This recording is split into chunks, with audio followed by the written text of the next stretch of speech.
কখনো ভেবেছো যে মানুষটা প্রতিদিন তোমার খোঁজ নিত হঠাৎ একদিন আর কোনো মেসেজ করছে না, কোনো কলও করছে না, যেন সে কোনোদিন ছিলই না তোমার জীবনে?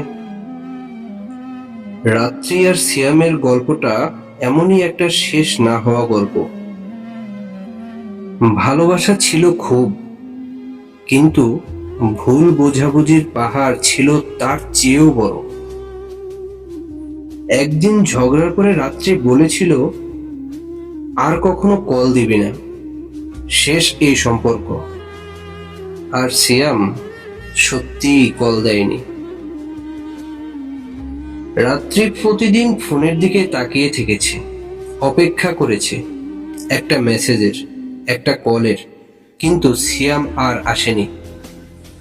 দিন পেরিয়ে মাস, মাস পেরিয়ে বছর কেটে গেল, কিন্তু সিয়াম আর আসলো না।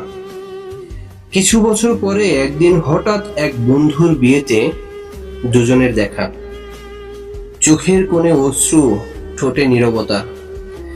সিয়াম শুধু একটা কথাই বলল, তুমি বলেছিলে না আর কোনোদিন যেন কল না দেই। আমি কথা রেখেছি, আমি আর কল দেইনি তোমাকে।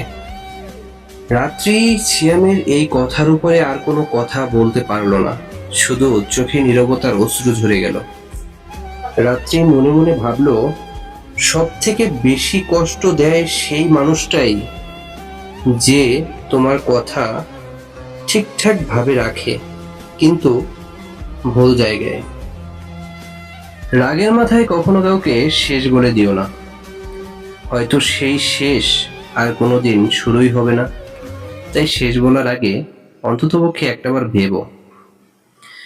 এত সময় ধরে ভিডিওটি দেখার জন্য অসংখ্য ধন্যবাদ আপনাকে।